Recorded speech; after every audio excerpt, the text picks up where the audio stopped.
अस्सलामुअलैकुम, आप देख रहे हैं प्रोग्राम रिपोर्ट कार्ड। मैं हूं मुबशर हाशमी। सेनेटर राना सनाउल्लाह का कहना है कि वज़ीर आला KPK की क्या जरूरत कि ऑपरेशन की मुखालिफत करे और हम ऑपरेशन बंद कर दें। सूबे का नुमाइंदा सूबे का चीफ मिनिस्टर है, वो सुप्रीम कमांडर नहीं है। सरहदों के पार पाकिस्तान के खिलाफ साजिश हो रही है या दहशतगर्दी होगी तो इससे निमटने के लिए मुसल्लह अफवाज और वफाकी हुकूमत जिम्मेदारी है उन पर, और वज़ीर आला का इस पर कोई इख्तियार नहीं है। क्या राना सनाउल्लाह का ये बयान दुरुस्त है? पहले ये बयान सुनते हैं, उसके बाद इस पर बात करते हैं। CM की क्या जरूरत है कि वो कहे कि बंद कर दो और उसके कहने पे बंद कर दिया जाए? सूबे का नुमाइंदा होता है ना। अब कल को कोई अपना जो है वो म्यूनसिपल कॉरपोरेशन का चेयरमैन कहे कि जी अपना बंद कर दें ऑपरेशन। मामला ये है कि सूबे का नुमाइंदा या सूबे का चीफ मिनिस्टर जो है वो सूबे का चीफ मिनिस्टर है ना, सुप्रीम कमांडर तो नहीं है, या वो फील्ड मार्शल तो नहीं है, या चीफ ऑफ आर्मी स्टाफ तो नहीं है। सरहदों की जिम्मेदारी और सरहदों के पार अगर कोई किसी जगह पे पाकिस्तान के ख़िलाफ़ कोई जो है वो अपना फितना साजिश दहशतगर्दी या कोई डिज़ाइन हो रहा है तो उस तक पहुंचना जो है वो मुसल्लह अफवाज और मुसल्लह अफवाज की अस्करी क़यादत और जो पॉलिटिकल लीडरशिप है, फेडरल गवर्नमेंट है, जो कॉन्स्टिट्यूशन कहता है, वो जिम्मेदार है। आज पैनल में हमें ज्वाइन कर रहे हैं सीनियर सहाफ़ी तज़कियाकार शहजाद इकबाल साहब, इरशाद भट्टी साहब, मज़हर अब्बास साहब, महमल सफरा साहिबा, सैयद मोहम्मद अली साहब। महमल, आपसे डिस्कशन का आगाज़ करेंगे। आपने राना सनाउल्लाह का ये बयान देखा, क्या ये बयान दुरुस्त है? बशर राना साहब ने जिस अंदाज में बात की है वो नहीं करनी चाहिए थी, लेकिन अगर आप आइनी तौर पे देखें तो फॉरेन पॉलिसी, डिफेंस, इकॉनमी, ये फेडरल सब्जेक्ट्स हैं। और इस वक्त पाकिस्तान में जो कुछ हो रहा है, यानी कि आप देखिए अफगानिस्तान से क्रॉस बॉर्डर इन्फिल्ट्रेशन हो रही है, और जो कि ये मामला अब इतना सिंपल नहीं रहा, ये बहुत कॉम्प्लिकेटेड हो गया, जंग में तब्दील हुआ है, और वो फेडरल गवर्नमेंट के अंडर ही आता है। तो ऑब्वियसली वो वही डिसाइड करेंगे कि इस मामला से किस तरह से डील करना है। अब ये ऑपरेशंस की हाली बात नहीं, असल मसला बशर अनफॉर्चुनेटली ये है कि हमारा जो माइंडसेट है ना अफ़गानिस्तान के ऊपर, वो बहुत फ़र्क है।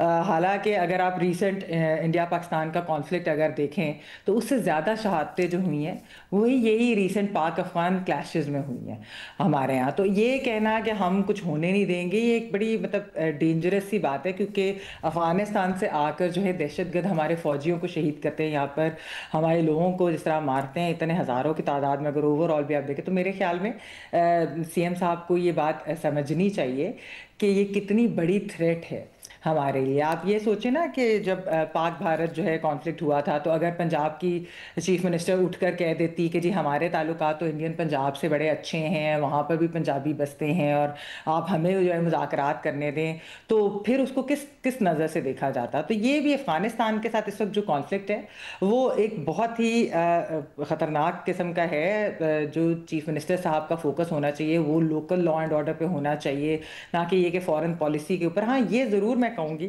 कि एक पॉलिटिकल कंसेंसस इस बात पर वफाकी हुकूमत को भी सूबाई हुकूमत के साथ बनाना चाहिए। जैसे हमने देखा था कि APS की ट्रेजिडी के बाद सारी जमातें इकट्ठी हुई थी और उन्होंने एक पॉलिटिकल कंसेंसस बनाया था कि किस तरीके से ऑपरेशन होंगे और बाकी सब कुछ होगा। देखें, खैबर पख्तूनख्वा इस वक्त वर्स्ट अफेक्टेड है। अगर हम क्रॉस बॉर्डर दहशतगर्दी की बात करें, जो अफगानिस्तान से आकर जो TTP जिस तरह से जो हमले करती है, सबसे ज़्यादा खैबर पख्तूनख्वा में हो रहे हैं, और वहाँ पर उसकी वजह से उस सूबे को नुकसान पहुँच रहा है। तो नए जो CM साहब हैं उनको ये चीज़ समझनी पड़ेगी कि देखें, आप अपने ही सूबे को जो है उसको फ़ायदे के लिए एक कंसेंसस डेवलप करें, वफाक से आप बात करें इस चीज़ के ऊपर, क्योंकि ये सियासत बराए सियासत या मुखालफत बराए मुखालफत नहीं होनी चाहिए।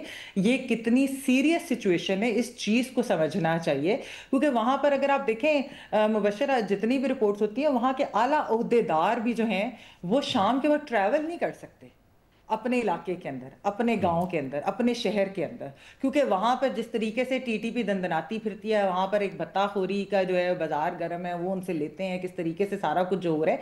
तो इस चीज़ को ख़त्म करने के लिए बिल्कुल एक प्रॉपर जो है पॉलिसी बननी चाहिए, और जो चीज़ फेडरल गवर्नमेंट के अंडर आती है, जैसे मैंने कहा कि ये ज़ाहिर बात है, ये तो अब मामलात एक जंग की तरफ चले गए थे, तो ये तो फेडरल गवर्नमेंट के ही अंडर आता है, लेकिन ओवरऑल एक सूबे के अंदर भी पोलिटिकल कंसेंसस इसके ज़रूरी है कि सूबाई हुकूमत भी इस पोलिटिकल नेशनल कंसेंसस का हिस्सा हो और वो खुद ये बात समझे कि ये कितना ज़रूरी है। लेकिन हाँ, एज फार एज ये जो ओवरऑल फॉरेन पॉलिसी और डिफेंस की ये जो बात है, वो तो आईनी तौर पर फेडरल ही सब्जेक्ट्स हैं।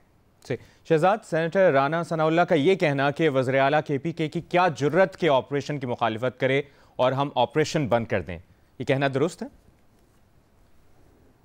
देखिए, ये बात तो उनकी ठीक है कि अगर चीफ मिनिस्टर खैबर पख्तूनख्वा कहेंगे कि ऑपरेशन बंद करो, तो ये ऑपरेशन बंद नहीं होगा, क्योंकि ना वफाकी हुकूमत ना हमारी सिक्योरिटी फोर्सेस इसके हक में है कि ऑपरेशन बंद होना चाहिए। और बिलखसूस उस वक्त जब हम देख रहे हैं कि क्रॉस बॉर्डर अब तो अफगान तालिबान की सरपरस्ती में TTP जो प्रॉक्सी है उनकी, वो यहाँ पे हमले कर रही है, तो उनके कहने से ये बंद नहीं होगा।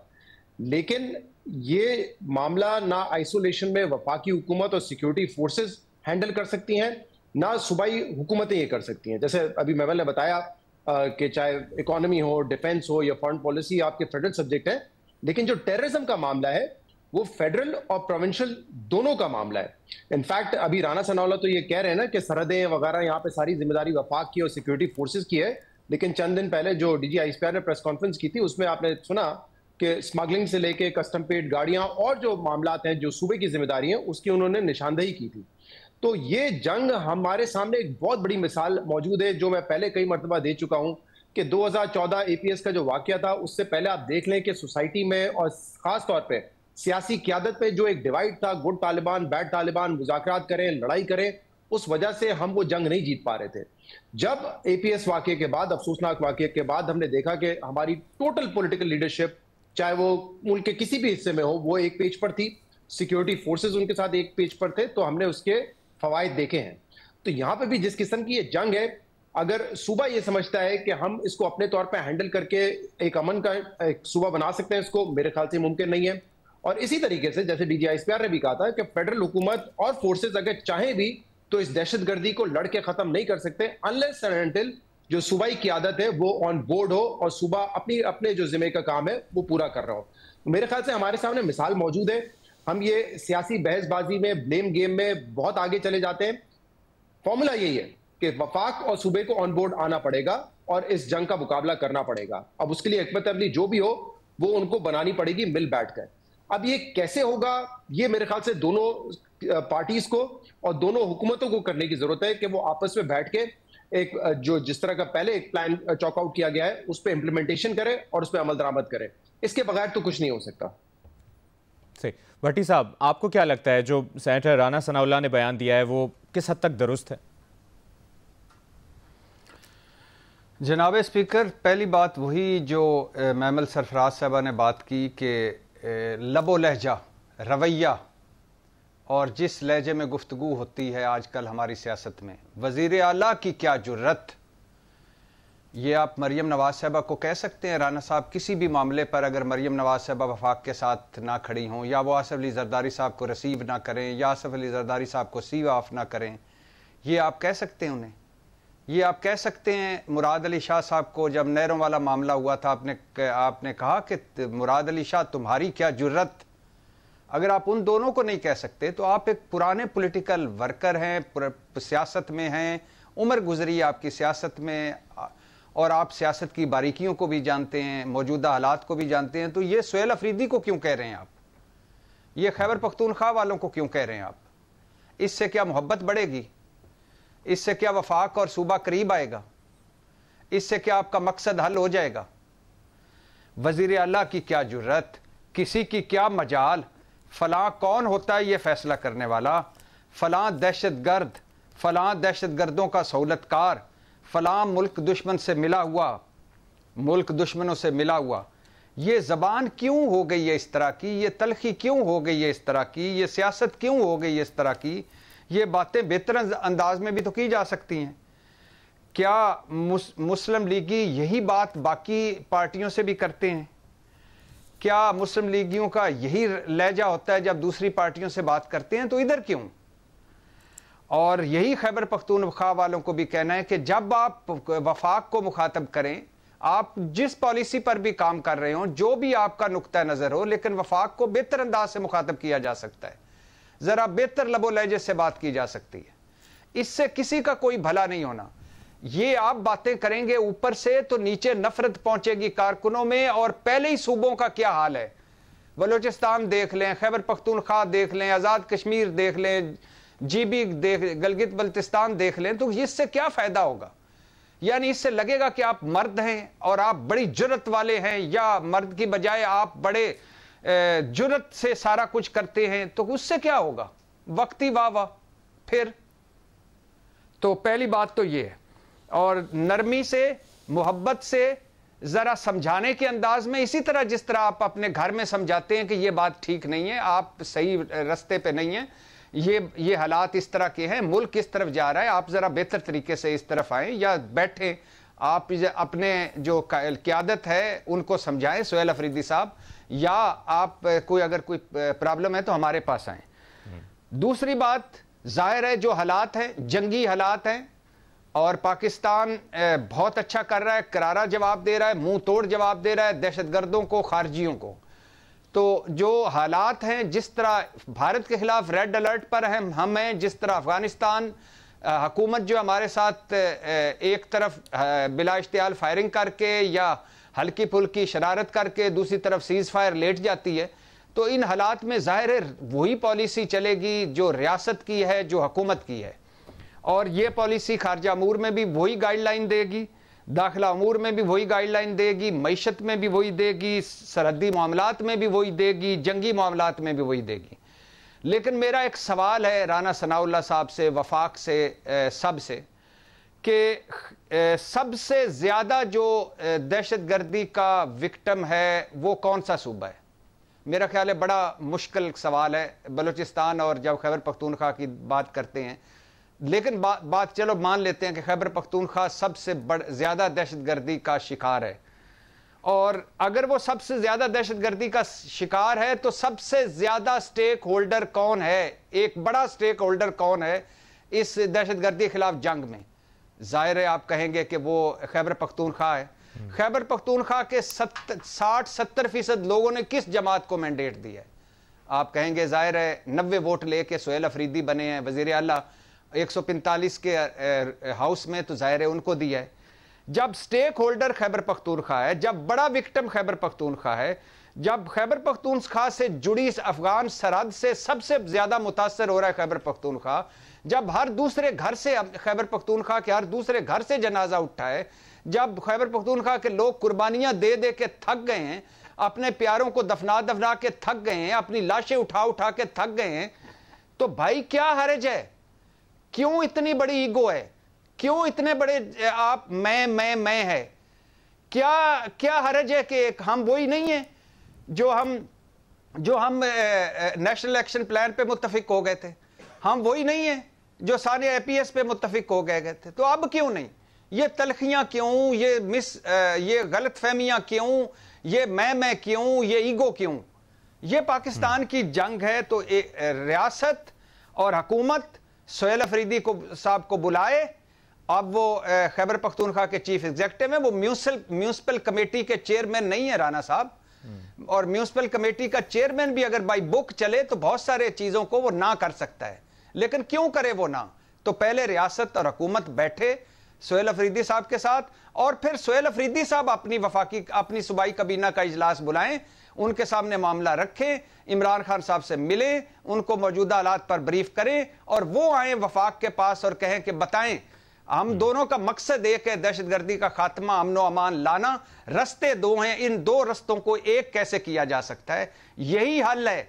एक अकेला फरीक दहशतगर्दी की जंग अल्लाह करे जीत जाए, लेकिन बड़ा मुश्किल है। दोनों मिलेंगे तो रस्ते आसान हो जाएंगे। मोहम्मद साहब, राना सनाउल्लाह ने यह भी कहा कि सरहदों के पार पाकिस्तान के खिलाफ साजिश हो रही है या दहशतगर्दी होगी तो इससे निपटने के लिए मुसल्लह अफवाज और वफाकी हुकूमत की जिम्मेदारी है, वज़ीर आला का इस पर कोई इख्तियार नहीं है। आप कैसे देख रहे हैं राना सनाउल्लाह के इस बयान को? देखिए, पहली चीज़ तो ये कि राना सनाउल्लाह को 2014 का उस वक्त के वज़ीर आज़म नवाज़ शरीफ का एक पॉलिसी स्टेटमेंट याद रखना चाहिए और एक फ़ैसला याद रखना चाहिए जो कि APS के बाद हुआ था।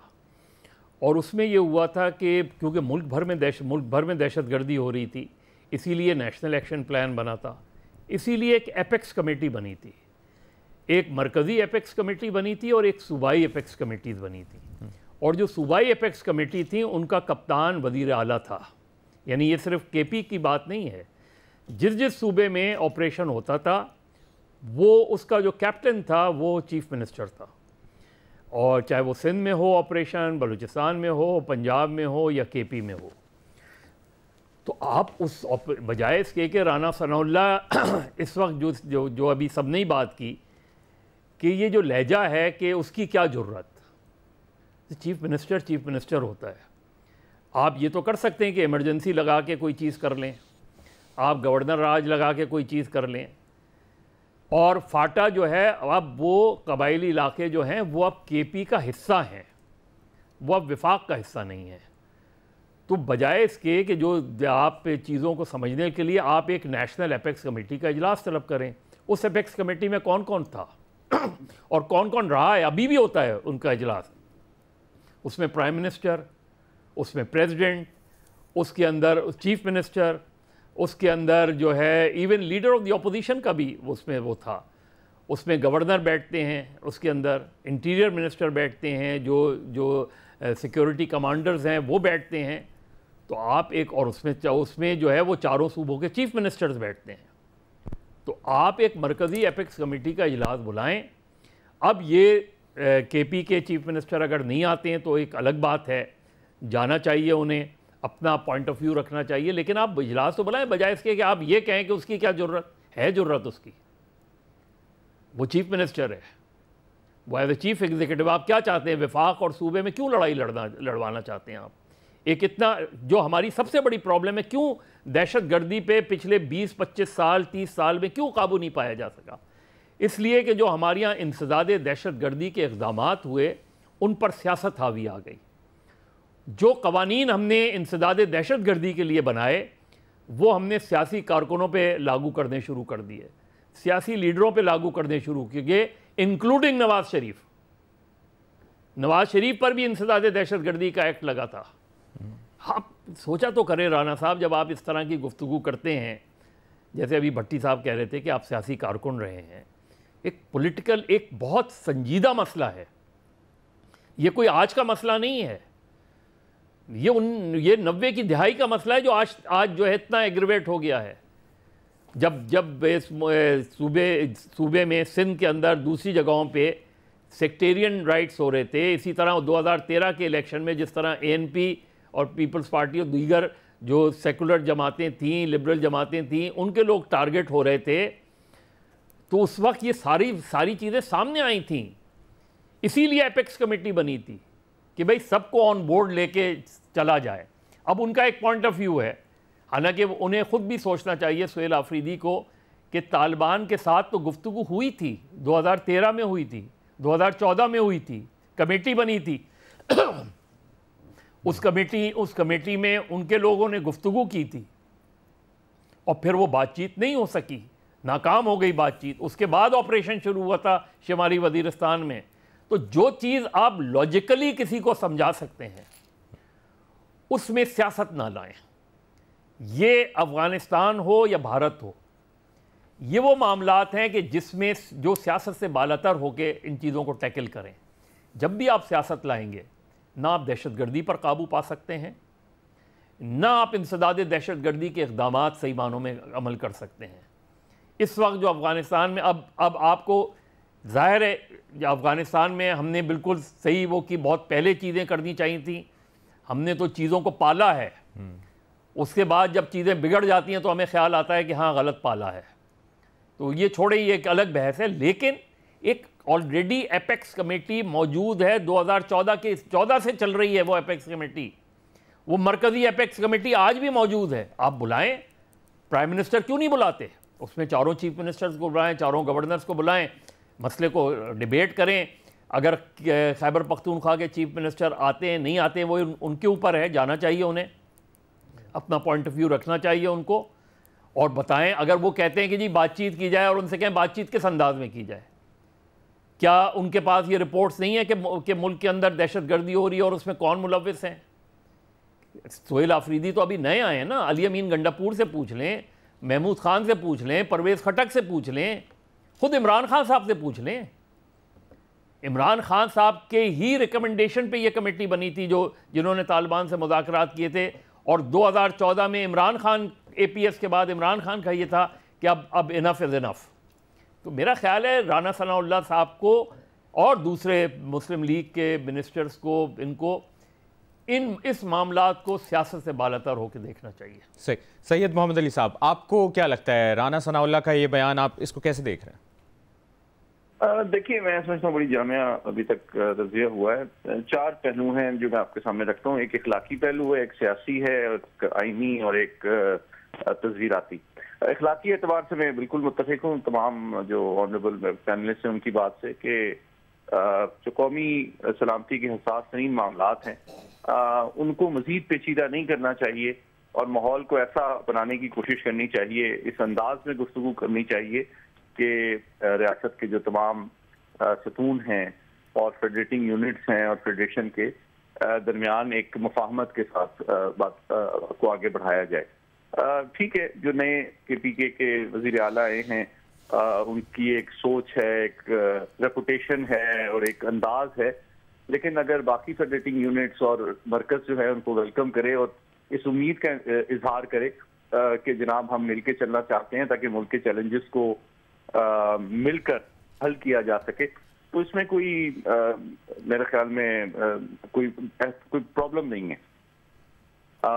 दूसरी बात जो है वो आईनी है, जिससे महमद ने भी कहा कि आइन में बिल्कुल वाज़ेह है कि कौमी सलामती, बॉर्डर सिक्योरिटी, डिफेंस जो है वो फेडरल सब्जेक्ट्स हैं और जो सूबों का जो मैंडेट है और जो किन किन इश्यूज के ऊपर उनका रोल और उनका जो दायरा इख्तियार है वो बिल्कुल वाज़ेह है। अच्छा, तीसरा पहलू जो है वो सियासी है और वो सबसे इम्पोर्टेंट है। ये बात बड़ी अफसोसनाक है कि पाकिस्तान में जो दहशतगर्दी के हवाले से सबसे ज़्यादा जिस सूबे ने सफ़र किया है वो ऑब्वियसली KPK है। तो सियासत उसूली तौर पे या नज़रियाती तौर पे होनी जो चाहिए वो इसी अंदाज में होनी चाहिए और इसका PTI को भी फ़ायदा होगा कि आप अपने सूबे को कितना बेहतर अंदाज में गवर्न करते हैं, आप अपने सूबे को एक मिसाली सूबा बना दें और इतना ज़बरदस्त तरीके से गवर्न करें कि बाकी सूबे भी जो है अगले इलेक्शन में चाहें कि जी आपको मौका मिले, उनके एतमाद को वो हासिल कर लें, बजाय इसके कि आप अपने मैंडेट, वसाइल, टाइम, तबनाई, ये तमाम चीज़ें जो हैं वो मरकज़ के साथ एक मुखासमत की फ़ज़ा को बरकरार रखने में ज़ाया करें, बजाय इसके कि वो सूबा जो कि सबसे ज़्यादा दहशतगर्दी का शिकार है, वो लोग जो सबसे ज़्यादा इससे मुतासिर हुए हैं, उनके मेयार ज़िंदगी को बेहतर करने के लिए आप कोशिश करें। तो मैं समझता हूँ कि इस पे सियासत नहीं होनी चाहिए, लेकिन एक पॉलिटिकल साइंस के तालिब इल्म की हैसियत से मैं ये वाज़े करना चाहता हूँ मेरी नाक़िस राय में, इस वक्त जो सियासत है, अफसोस की बात यह है कि वो नेशनल सिक्योरिटी पे हो रही है। एक जमात ऐसी है जो कि फौज के साथ ताल्लुकात को खुशगवार रखना चाहती है और दूसरी जमात ऐसी है जो कि फौज पे दबाव डालना चाहती है, कौमी सलामती खुसूसन टेररिज्म के हवाले से फौज के साथ या रियासत के साथ ताउन ना करके। तो ये असल बॉटम लाइन ये है, हार्ट ऑफ द मैटर, कि एक्चुअली इस वक्त नेशनल सिक्योरिटी और काउंटर टेररिज्म पॉलिसी के ऊपर ही सारी पॉलिटिक्स की जा रही है, जिसकी वजह से रियासत जो है वो फ्रस्ट्रेटेड भी है। और आपने देखा कई दफा जो पिछली प्रेस कॉन्फ्रेंसेस में इजहार भी किया DGISPR ने, और वो मैं समझता हूँ फौजी क़यादत की किसी हद तक फ्रस्ट्रेशन का भी इजहार है कि जनाब हमने तो हजारों शहादतें भी दी हैं और हम रोजाना 40 इंटेलिजेंस बेस्ड ऑपरेशन भी कर रहे हैं, लेकिन जो नेशनल एक्शन प्लान है उसके जो सारे सिविलियन डोमेन में चीजें हैं वो सूबाई सियासत का शिकार हो चुके हैं। तो बुनियादी तौर पे आखिरी बात यह कि तस्वीराती एतबार से जाहिरी बात है कि फौज जो है वो एक बड़ा कीमती और बड़ा risky intelligence based operation kinetic domain में तो कर सकती है या इंटेलिजेंस ऑपरेशन कर सकती है, लेकिन जब तक वो वजूहात, वो कॉजेज जो दहशतगर्दी के हैं वो तो सारे सिविलियन डोमेन में हैं कि वो मकतबी फिक्र, वो सोच, मदरसे की रजिस्ट्रेशन और उनकी जो जुडिशल मामलात हैं और अदालत में जो ज़ेर इंतबा केसेस हैं, या दहशतगर्दी के हवाले से उनकी काउंटर टेररिज्म डिपार्टमेंट में जो उसकी कैपेसिटी बिल्डिंग है, ये तमाम चीजें सूबे ने करनी है। लेकिन मुझे यूं लगता है बाई कंक्लूडिंग थॉट कि अफसोस के साथ कहना पड़ता है कि जो KPK की हुकूमत है वो ये समझती है कि इन मामलात पे रियासत के साथ या मरकजी हुकूमत के साथ ताउन न करके आप रियासत या फौज पे दबाव बढ़ा सकते हैं और उनको मजबूर कर सकते हैं मुसालियत के लिए कि उनके लीडर को आप आज़ाद करें, बजाय इसके कि वो एक रिस्पॉन्सिबिलिटी का मुजाहरा करें और अपने सूबे के अवाम की सलामती और मेयार ज़िंदगी को बेहतर बनाने के लिए एक मिसाल कायम करें और इस उम्मीद के साथ एक कंस्ट्रक्टिव और रिस्पॉन्सिबल पॉलिटिक्स करें और आने वाले इलेक्शन में तवक्को करें कि बाकी सूबे जो हैं वो उनको फॉलो करें या उनको एतमाद का वोट दें, और बजाय इसके कि वो एक शख्स के हवाले से पूरी सियासत करें और कौमी सलामती के मामले पे भी रियासत को ब्लैकमेल करने या फौज पे दबाव डालने और अदम ताउन की पॉलिसी पर अमल दरामद करें। ठीक है, अभी एक ब्रेक लेते हैं और ब्रेक के बाद एक और आज की अहम डेवलपमेंट है वो ये है कि वज़ीर-ए-आज़म शहबाज शरीफ और वज़ीर-ए-आला खैबर पख्तूनख्वा सुहेल आफरीदी के दरमियान टेलीफोनिक राबता भी हुआ था और वज़ीर-ए-आज़म ने सुहेल आफरीदी को वज़ीर-ए-आला मुंतखब होने पर मुबारकबाद दी और ये कहा वज़ीर-ए-आज़म ने कि पाकिस्तान के मफाद में विफाक आपके साथ मिलकर चलने को तैयार है। इस पर कॉमेंट लेंगे तजियाकारों का एक ब्रेक के बाद। ब्रेक के बाद प्रोग्राम में खुशामदीद। आज वज़ीर-ए-आज़म ने सुहेल आफरीदी को वज़ीर-ए-आला मुंतखब होने पर मुबारकबाद दी है और कहा है कि पाकिस्तान के मफाद में विफाक आपके साथ मिलकर चलने को तैयार है। शहजाद, आप इस डेवलपमेंट को कैसे देख रहे हैं? खुशाइंद है मेरे ख्याल से, अगर वज़ीर-ए-आज़म साहब ने खुद कॉल किया है, उनको मुबारकबाद दी और साथ चलने की बात की, और मैं अपने जवाब में यही कह रहा था कि यही हल है और कोई हल नहीं है। पाक और सूबों को साथ चलना पड़ेगा, लेकिन इसमें जो ताल्लुकात जो है ना वो दोनों तरफ से डेवलप करने पड़ेंगे। जैसे अभी यहाँ पे बहुत सारी चीजें मैंने निशानदेही की, अभी सैयद मोहम्मद अली साहब ने भी कहा कि सूबे के करने के जो काम है वो उनको करने, लेकिन हम इस वक्त ब्लेम गेम में पड़े हुए कि माजी में किसने क्या कहा और अब कौन क्या नहीं कर रहा। अब इसमें जो आज बात की है सुहेल आफरीदी ने, उसमें उन्होंने ये बात की है कि हमने उनसे कहा है वज़ीर आज़म से कि हमारे सियासी डिफरेंसेस आड़े नहीं आने चाहिए, और अगर मैं बतौर चीफ मिनिस्टर अपने कायद से मिलने आना चाहता हूँ अडियाला जेल में तो उसकी इजाजत होनी चाहिए। जिसपे उन्होंने कहा है कि वो शहबाज शरीफ साहब ने कहा कि मैं आपको पूछ के बताता हूँ, और इसके बाद पता नहीं वो मुलाकात हुई या नहीं हुई, शायद मैं कुछ ट्वीट देख रहा हूँ मुलाकात मुमकिन है कि हो गई हो। लेकिन अब अगर एक तरफ से आप कोई स्पेस नहीं देंगे पीटीआई को, या आप चीफ मिनिस्टर जो नए बने उनको स्पेस नहीं देंगे, तो ये तनाज़ा तो इसी तरीके से चलता रहेगा। और फिर जैसे अभी अली साहब ने कहा कि पीटीआई पर ये जो वाकयात हो रहे हैं दहशतगर्दी के, इसको भी अपने तौर पर इस्तेमाल करेगी। और अली अमीन गड्ढापुर साहब इसकी तो बड़ी मिसाल है। मैं पहले भी कह चुका हूं कि अगर एक कंफर्टेबल एस्टैब्लिशमेंट का भी उनके साथ था, वफाक का भी था, तो फिर कोई ना कोई स्पेस उनको देनी चाहिए थी, और उनको स्पेस मिलती, वो फिर पीटीआई को स्पेस दिलवाते और शायद फिर वो अपनी कुर्सी पर बरजमान रहते। लेकिन क्योंकि शायद उनके लिए इतना एक घुटन वाला माहौल पैदा हो गया था कि ना इमरान खान को डिलीवर कुछ कर पा रहे थे, ना एस्टैब्लिशमेंट को कुछ डिलीवर कर पा रहे थे, तो बीच में फंस गए। तो अगर हुकूमत चाहती है कि हाँ दोनों सूबाई हुकूमतें और वफाक हुकूमत साथ बैठे, तो जो पॉलिटिकल डिफरेंसेस हैं, जो छोटी मोटी चीजें हैं, मुलाकात करना, इसमें क्या फर्क पड़ जाएगा? अगर वो मुलाकात करेंगे तो इमरान खान के रिहा हो जाएंगे, बाहर आ जाएंगे जेल से। तो ये इन चीजों पे उनको चाहिए कि रुकावटें ना खड़ी करें, एक सियासी माहौल जो है थोड़ा सा उसको टेम्परेचर को नीचे लाएं, ताकि जो असल इशूज है उस पर फोकस किया जा सके। मज़े साहब, मुख्तसरन इस टेलीफोनिक राब्ते को कैसे देख रहे हैं? जी बिल्कुल पॉजिटिव है, यही तो मैं बात कह रहा हूँ कि अब आप, मुझे तो ये समझ में नहीं आ रहा कि अब तक आपने, प्राइम मिनिस्टर ने नेशनल एपेक्स कमेटी का इजलास क्यों नहीं बुलाया, जबकि आपको ये हो रहा है कि क्रॉस बॉर्डर ये टेररिज्म, जो यहाँ उनके लोग मौजूद हैं, ये टेररिज्म फैला रहे हैं। तो आप जो एक तरीक़ेकार नेशनल एक्शन प्लान के बाद तय हुआ था और जो आज तक चल रहा है, तो आप क्यों नहीं बुला रहे इजलास? उसमें बुलाएं। अभी बात हुई है ना आपकी, अब उनको अगली मरतबा उन्होंने अगर ये बात की है तो ये बहुत पॉजिटिव बात है ना। देखिए 147 आर्टिकल 147 इंटरनली जो, और आर्टिकल 245, ये वो चीज़ें हैं जो विफाक के अंडर वो होती हैं। इसमें भी सिफारिश जो है वज़ीर आला की होती है ऑपरेशन में। सबसे बेहतर तरीका ये है कि वज़ीर आज़म, अब ये बहुत अच्छी इन्होंने आज वो किया कि प्राइम मिनिस्टर ने वो की है, अब इसी को बेस बना के आप एपेक्स कमेटी का इजलास बुलाएं, उसके सामने, सारे लोगों के सामने ये बात रखें और फैसला करें। ठीक, महमल। देखिए वैसे ये बहुत एक अच्छी पॉजिटिव डेवलपमेंट है जैसे यहाँ पर बात हुई, लेकिन मैं इसमें ये चीज़ ज़रूर कहूँगी कि देखिए जो चीफ मिनिस्टर ने बात की कि वो चाहेंगे कि इकट्ठे मिलकर वफाक और सूबा चल सके, जहाँ तक ये नेशनल सिक्योरिटी और इन सारे जो मामलात, कौमी सलामती के मामलात हैं, देखिए ये बहुत अहम चीज़ है।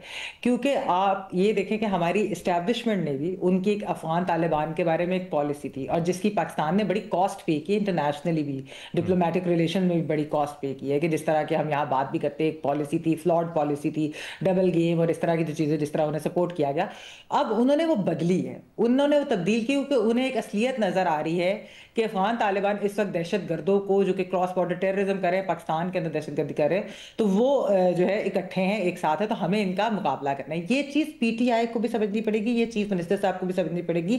खैबर पख्तूनख्वा, जो कि जिस तरह भट्टी साहब कहते हैं जी सबसे बड़ा स्टेक होल्डर, सबसे बड़ा विक्टिम है, तो अगर वो सबसे बड़े विक्टिम और स्टेक होल्डर, उनको ये बात समझनी पड़ेगी कि अगर रियासत मान सकती है कि उनकी पॉलिसी गलत थी, तो पीटीआई एज अ पार्टी भी उसको ये समझना पड़ेगा कि ये पॉलिसी नहीं चल सकती, और इसमें साथ ही देना चाहिए फेडरल गवर्नमेंट का, क्योंकि बहुत ज़रूरी है हमारे पूरे मुल्क की सिक्योरिटी के लिए। सैयद मोहम्मद अली साहब, मुख्तसरन इस पर आपका कमेंट। जी, मैं सिर्फ दो बातें कहूँगा। बहुत पॉजिटिव इनिशियल सिग्नल है मरकज़ की जानिब से, और मैं इसको अप्रिशिएट करता हूँ, और मैं तवक्को करता हूँ कि जो चीफ मिनिस्टर के पीके हैं वो अपनी पार्टी के जो मफाद है, या जो उनकी ख्वाहिश और कोशिश है कि अपने बानी को आज़ाद कराया जाए, उसको कौमी सलामती और गुड गवर्नेंस और रियासत और अवाम की जो सलामती है, उसके अहम और नाजुक और हसास तरीन मामलात के ऊपर उम्मीद है कि असरअंदाज नहीं होने चाहिए। भट्टी साहब। जनाब स्पीकर, नोबल इनाम फेम शहबाज शरीफ साहब का फ़ोन करना, ये कब से कब, यानी मैं हैरान हूँ, इन्होंने हमें कब से बेवकूफ़ बनाया हुआ है। फ़ोन कर दिया और मुबारकबाद दी, आपके 5 बंदे लगे हुए हैं चढ़ाइयाँ करने, आप ऊपर से फ़ोन कर रहे हैं, उधर से 10 बंदे लगे हुए हैं चढ़ाइयाँ करने, उन्होंने फ़ोन कर दिया। कोई पॉजिटिव नहीं है, कोई कुछ नहीं। पॉजिटिव तब होगा जब आप अमली तौर पर कुछ करेंगे, पॉजिटिव तब होगा जब आप गलत फहमियाँ एक दूसरे की दूर करेंगे, पॉजिटिव तब होगा जब आप पॉलिटिकल पार्टी उन्हें समझेंगे और उनको स्पेस देंगे।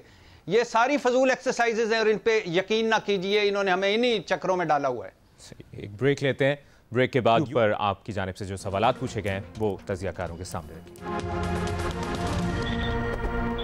ब्रेक के बाद खुशामदीद। शहजाद, आपके सामने सवाल रखते हैं जो यूट्यूब पर पूछा गया है, और वो ये है कि बिलावल भुट्टो का कहना है कि फाइनेंशियल टाइम्स की रिपोर्ट में खैरपुर इकोनॉमिक जोन को बेहतरीन इकोनॉमिक जोन्स में शामिल किया गया है। सिंध का मुकाबला किसी दूसरे शहर या सूबे से नहीं बल्कि तरक्की याफ्ता ममालिक से है। इस पर आपकी क्या राय है? पता नहीं वो किन ममालिक से कंपैरिजन करना चाह रहे हैं, क्योंकि फर्स्ट वर्ल्ड कंट्री या तरक्की याफ्ता ममालिक से तो नहीं हो सकता सिंध में किसी भी शहर का मुकाबला।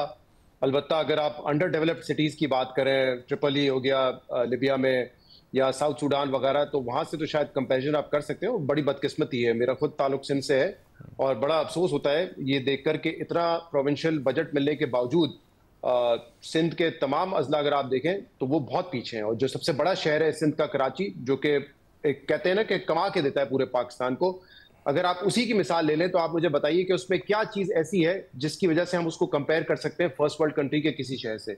क्या वहाँ पे स्ट्रीट क्राइम इंतहा से ज़्यादा नहीं है? और क्या स्ट्रीट क्राइम के बाद किसी को वहाँ पे इंसाफ मिलता है, या फिर किसी का फ़ोन चोरी हो, कोई मगिंग में मारा जाए, वो एक कहानी होती है और उसके बाद दूसरी कहानी आती है? क्या वहाँ पे रोड एक्सीडेंट्स में हमने नहीं देखा कि डंपर ट्रक्स किस तरीके से मोटरसाइकिलों वालों को कुचल देते हैं? कोई इस पर ना कानून साजी होती है, जितने दावे किए जाते हैं उस पर कुछ नहीं होता। क्या ये दुरुस्त नहीं है कि जो बड़े शहर हैं पाकिस्तान के, उसमें कराची की सड़कें सबसे ज़्यादा बुरी हैं? क्या ये बात दुरुस्त नहीं है कि कराची, जो कि 2.5 से 3 करोड़ आबादी का शहर है, वहाँ पे नाकिस ट्रांसपोर्ट का निज़ाम है, और अब हम देख रहे हैं कि इलेक्ट्रिक बसेस तो जो है फैसलाबाद तक भी आ चुकी हैं, लाहौर में बहुत तादाद बढ़ गई है। तो ट्रांसपोर्ट में भी आप देख लें, आप खुद भी कराची में रहते हैं, अपने जो लोग आते हैं बसों में सफ़र करते हैं, ज़रा पूछ लीजिए कि उनको क्या मुश्किलात का शिकार है। क्या सेवरेज के मसाइल नहीं है? क्या K4 प्लांट के हवाले से हम पिछले कोई 18 साल से नहीं सुन रहे कि K4 आएगा तो फिर कराची में पानी के मसाइल हल हो जाएंगे? क्या ये बात दुरुस्त नहीं है कि इस मुल्क के हर शहर में आपको पीने के लिए पानी मिलता है, आपके नल में पानी आता है, लेकिन कराची वो एक वाहिद शहर है जहां पे बिलावल भुट्टो जरदारी खुद घर में टैंकर मंगवाते हैं और पानी पीते हैं। यानी कि जो हाइड्रेंट्स हैं वहां पे पानी आ रहा होता है, लेकिन उसके साथ वाली गली में नल में पानी नहीं आ रहा होता। मतलब मैं किस किस बात को आपको गिनवाऊं? और ये मैं कराची के इसलिए बता रहा हूं क्योंकि कराची सबसे बड़ा मेट्रोपॉलिटन शहर है पाकिस्तान का। तो जब कराची के हालात होंगे तो आप सोच लीजिए कि खैरपुर में चाहे आप इकोनॉमिक जोन बना लें, हैदराबाद में, कश्मीर में, कहीं पे भी कुछ आप कर लें, सक्खर वगैरह के हालात देख लें, कि आप ये कह सकते हैं कि वो कराची से बेहतर है? मेरे ख्याल से कोई भी जो सिंध में रहता है वो ये दावा नहीं करेगा। आज भी पढ़ने के लिए, जॉब अपॉर्चुनिटीज के लिए क्यों आप कराची आते हैं, चाहे वो सिंध के अवाम हो या बाहर से हो, क्योंकि वही सबसे बेस्ट आपका ऑफर करता है आपको अपॉर्चुनिटीज। लेकिन वहां पे भी बुरे हालात हैं। तो फिर मेरे ख्याल से ये कहना दुरुस्त नहीं है कि सिंध का मुकाबला जो है वो नहीं है पाकिस्तान में दूसरे शहरों से और बाहर से। आपने अगर मुकाबला कर रहे हैं, आपकी कंपेटिटर है नून लीग, आप वहां से मुकाबला करके देख लें किस चीज में मुवाजना करेंगे और आप बता दें किस चीज में आप बेहतर है उनसे। सही। मदद साहब, अगला सवाल शामिल करते हैं। सवाल यह है कि कराची में अपने अफगान कैंप में गैर कानूनी मकानात और दुकानें गिरा दी हैं और खाली ज़मीन का कब्जा रोकने के लिए सर्वे शुरू कर दिया है, लेकिन इस शहर में एक कब्जा ख़त्म होते ही दूसरा ख़तरा मंडलाता है। ये शहर की ज़मीन और इंतज़ामिया के लिए बड़ा इम्तिहान है। ये ड्रामेबाजी है। देखिए, ये सोहराब गोट का जो मामला है या उस तरफ अफगान बस्तियों के नाम पे जो चीज़ें होती हैं, इसको अब 40 साल होने आ गए हैं। और जिस तरीके से यहाँ ला के ड्रग्स दबाई जाती थी, जिस तरीके से असला दबाया जाता था, उसके बाद शहर में तकसीम होता था। फिर 86 में गौस अली शाह साहब चीफ मिनिस्टर थे, उन्होंने एक ऑपरेशन किया और गौस अली शाह साहब ने मुझे ख़ुद बताया कि उस ऑपरेशन को किसने रुकवाया और क्यों रुकवाया। फिर वही सिलसिला शुरू हो गया, हज़ारों लोग इसका निशाना बन गए। तो हर चंद साल बाद हम ये चीज़ करते हैं। ये गैर कानूनी, आधे से ज़्यादा शहर गैर कानूनी तौर पे बसा हुआ है। आधे से ज़्यादा आप अगर इंक्रोचमेंट के ख़िलाफ़ आपने करना ही ऑपरेशन तो पूरे शहर में करें उसमें। लेकिन इधर बहुत ज़रूरी है, लेकिन सिर्फ अफ़गान बस्ती तक वो चीज़ें नहीं हैं। आप पूरी बेल्ट में चले जाएं आप उसमें, लेकिन फिर आप क्या करेंगे? जो आपके बहुत से टाउन्स बसे हुए हैं सुपर हाईवे पे, क्या वो कानूनी हैं? ज़रा जायज़ा ले लें कि कानूनी हैं या नहीं है।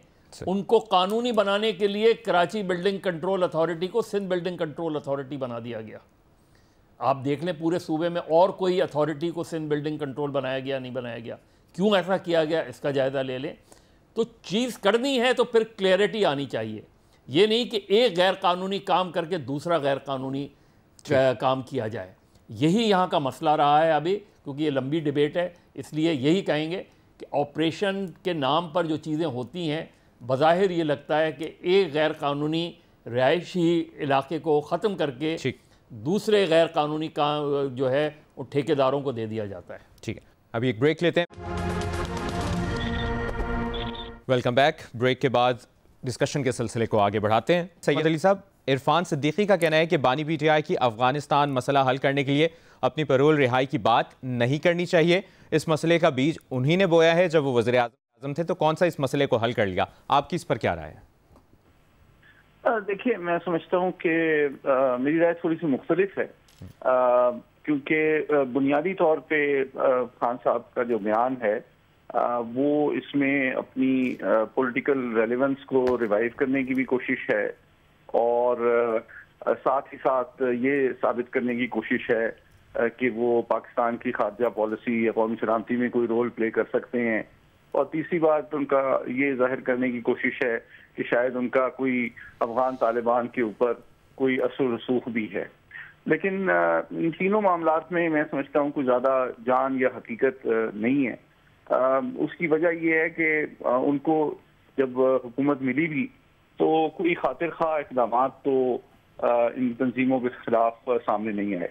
दूसरी बात यह है कि वो अफगान तालिबान को क्या ऑफर करेंगे जो कि रियासत पाकिस्तान या हुकूमत पाकिस्तान या दफ्तर खारजा या हमारी इंटेलिजेंस और मिलिट्री लीडरशिप ऑफर नहीं कर सकती। उनके इख्तियार में क्या है, वो किस कैपेसिटी में उनसे इंगेज करना चाहते हैं, क्या उनके कमिटमेंट्स की या ऑफर्स की जमानत कोई दे सकता है। और सबसे दिलचस्प बात यह है कि जो भी ये डिमांड्स हैं तालिबान की, उसमें किस डिमांड पे उनका ख्याल है कि वो उनको इंसेंटिव दे सकते हैं या वो अग्री कर सकते हैं। जाहिर बात करते हैं, मुज़ाकरात की बात करते हैं तो ले और दे होता है ना, गिव एंड टेक होता है। सही। क्या आप चाहते हैं कि वो जो अफगानिस्तान वाला वर्जन है इस्लाम का वो पाकिस्तान में आ जाए, जो ह्यूमन राइट सिचुएशन है ख्वातीन की और बच्चों की वहाँ पे, वो पाकिस्तान में हो जाए? क्या आप चाहते हैं कि जो जिन अज़ला का इंतजाम हुआ है KPK में वो रिवर्स कर दिया जाए? क्या पाकिस्तान के आइन के बियॉन्ड जो लॉ एंड ऑर्डर की सिचुएशन है, अगवा बराए तावान है, वो तमाम सिचुएशन हम किस चीज पे उनको कन्विंस करेंगे जो कि हम उनसे मांगने के लिए तैयार। तो ये बात बेसिकली नॉन स्टार्टर है और ये सिर्फ पॉलिटिकल रेलेवेंस के लिए और इंटरनेशनल एक इमेज बिल्डिंग के लिए एक सिर्फ बयान है और इससे ज्यादा इसकी कोई हकीकत नहीं है। ठीक है, अगला सवाल इरशाद भट्टी साहब आपके सामने रखते हैं। सवाल, आलमी दर्जाबंदी के मुताबिक पाकिस्तान को दुनिया का चौथा बदतरीन पासपोर्ट रखने वाला मुल्क करार दिया गया है। क्या मसला हुकूमती पॉलिसियों का है या आलमी तासुर? क्या आपने कहा है कि मसला हुकूमती पॉलिसियों का है या आलमी तासुर? आलमी तासुर। माशाल्लाह, अभी भी आपको लगता है कि आपके बारे में आलमी तासुर गलत है? जब माशाल्लाह आपके ब्लू पासपोर्ट्स निकलेंगे ख़राब, जब आपके डंकी ट्रेडिंग होगी, जब डंकी वो क्या कहते हैं सफ़र किए जाएंगे, जब कश्तियाँ डूबेंगी, जब तारकीन वतन जो हैं वो पहुँचेंगे मुख्तलिफ ज़राए से, जब पूरी दुनिया में कोई भी काम हो उसमें कहीं ना कहीं हमारा नाम आएगा, और जब खैर से आपके जो बड़े हैं उनके अपने पासपोर्ट्स के रोले पड़े रहेंगे, तो नीचे हमारे पासपोर्ट्स का क्या हाल होगा? भाई किस मामले में आपका तासुर दुरुस्त है? वो हाँ, एक बात मैं हैरान होता हूँ अक्सर कि इससे थोड़ी सी हटके कि वैसे तो खारजा मुहाज पे सिवाय ये कोई चंद कामयाबियों के अल्लाह ही हाफ़िज़ है, दाखिला अमूर पे खैर से मोहसिन नकवी साहब वज़ीर आला पंजाब रहे तो वहाँ देख लिया, वफाक में आए तो वहाँ देख लिया, PCB में गए तो वहाँ देख लिया, वो भी बुरा हाल है। तिजारत, मईशत, अंदरूनी तौर पर खसारा ज़दा इदारे, बार की सरमायाकारी, सरमायाकार और सारे ही अल्लाह हाफिज़ है। लेकिन मैं एक बात बड़ा हैरान हूँ कि जो आजकल फिर एक तवातर से हुकूमत कह रही है कि मईशत जो है ना वो तरक्की कर रही है और हम ट्रैक रिकॉर्ड पे चढ़ गए और खुशहाली की तरफ जा रहे हैं। वो अक्सर आपने देखा होगा कि जब आप चिंगम खा रहे होते हैं ना तो नीचे मैदा जो होता है वो हैरान हो रहा होता है कि ऊपर तो कुछ खाया जा रहा है, ये नीचे क्यों नहीं आ रहा। सेम यही है इस हुकूमत का काम कि उत्ते उत्ते इश्तिहार चल रहे ने, उत्ते उत्ते तकरीरां चल रही ने, थल्ले असी वेख रहे हैं कि भी साढ़े तक क्यों नहीं कोई चीज़ पहुंच रही। तो भाईजान इस मुल्क में मैं फिर कह रहा हूँ, ये पीपल्स पार्टी और मुस्लिम लीग वाले जब से आए शाही खानदान, इन्होंने इस मुल्क का सवा सत्यानाश कर दिया और मौजूदा ये जो लीडरशिप है या क़यादत है, इनके होते हुए हम कहीं नहीं जा सकते। ये सबसे बड़ा मसला है हमारे। भट्टी साहब बहुत बहुत शुक्रिया। इरशाद भट्टी साहब हमारे साथ मौजूद थे, सैयद मोहम्मद अली साहब, शहजाल साहब, महमल सरफराज साहिबा, मज़हर अब्बास साहब। नाज़रीन, प्रोग्राम देखने का बहुत शुक्रिया, अपना ख्याल रखिएगा, अल्लाह हाफ़िज़।